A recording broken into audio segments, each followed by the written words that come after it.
আসসালামু আলাইকুম সম্মানিত দর্শক শ্রোতা, সবাই কেমন আছেন? আশা রাখি সবাই ভালো আছেন। দীর্ঘদিনের ধরে নবম পে স্কেল আন্দোলন হচ্ছে, তবে এখন পর্যন্ত কোনো ফলস্বরূপ প্রজ্ঞাপন বা গেজেট প্রকাশ করা হয়নি নবম পে স্কেল ঘোষণা করা হবে কিনা।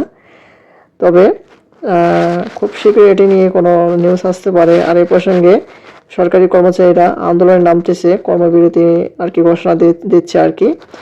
এখানে পে স্কেল নিয়ে সর্বশেষ কি বলা হয়েছে আপনাদের মাঝে জানিয়ে দেওয়ার চেষ্টা করব। আশা করি ভিডিওটি মনোযোগ সহকারে শেষ পর্যন্ত দেখার চেষ্টা করবেন। আর আমরা আমাদের চ্যানেলটিতে প্রতিনিয়ত নবম পে স্কেলের সকল আপডেট নিউজগুলো প্রকাশ করে থাকি, তাই আমাদের চ্যানেলটিতে নতুন হয়ে থাকলে অবশ্যই চ্যানেলটি সাবস্ক্রাইব করে রাখবেন। এখন দেখি সর্বশেষ বিস্তারিত কি বলা হয়েছে। দেখতে পাচ্ছি বলা হয়েছে নতুন বেতন কাঠামো বা নবম পে স্কেল নিয়ে দীর্ঘদিন অনিশ্চয়তা ও জমে থাকা ক্ষোভের মধ্যেই সরকারি কর্মচারীদের আন্দোলনে আসছে নতুন মোড়। একাধিকবার আলটিমেটাম দেওয়ার পরও পে স্কেল পে কমিশনের সুপারিশ না আসায় ফের কর্মসূচিতে যাওয়ার সিদ্ধান্ত নিয়েছেন সরকারি কর্মচারী সংগঠনগুলোর নেতারা। তারপর বলা হয়েছে যে এর আগে ইনকিলাব মঞ্চের মুখপাত্র শরীফ ওসমান হাদির মৃত্যুতে শ্রদ্ধা জানানো এবং সামগ্রিক রাষ্ট্রীয় পরিস্থিতি বিবেচনায় পূর্ব নির্ধারিত কর্মসূচি সাময়িকভাবে স্থগিত করেছিলেন সরকারি কর্মচারীরা। তবে সেই বিরতি দীর্ঘস্থায়ী হচ্ছে না।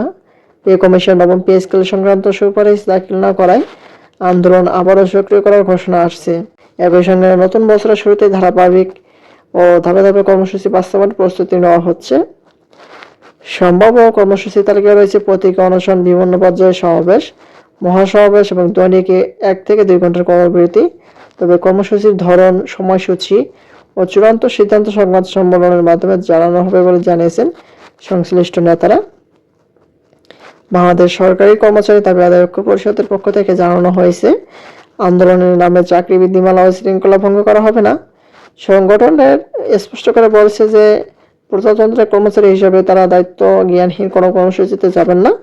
সংগঠনের এক নেতা বলেন, আমরা ইচ্ছে মতো কর্মসূচি দিতে পারি না। সরকারি চাকরির বিধিমালা ও শৃঙ্খলার মধ্যে আমাদের সব কর্মসূচি পালন করা হবে। বিধিমালা বহির্ভূত কোনো কর্মসূচির প্রশ্নই নেই। প্রসঙ্গত, সরকারি চাকরিজীবীদের বৈষম্য নিরসন ও সুযোগ সুবিধা বাড়ানোর লক্ষ্য গত জুলাই মাসে অন্তর্বর্তী সরকার পে কমিশন গঠন করে।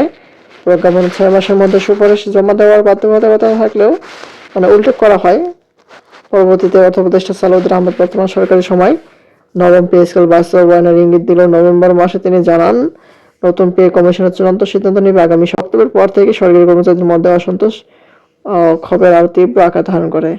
এজন্য আবার আন্দোলনে নামছেন সরকারি কর্মচারীরা, কর্মবিরতিও হবে আর কি। এগুলো হচ্ছে নবম পে স্কেলের সর্বশেষ আপডেট। পরবর্তীতে যখন এটির সম্পর্কে নতুন কোনো আপডেট আসবে আমাদের চ্যানেলটিতে সবার আগে পেতে অবশ্যই চ্যানেলটি সাবস্ক্রাইব করে রাখবেন।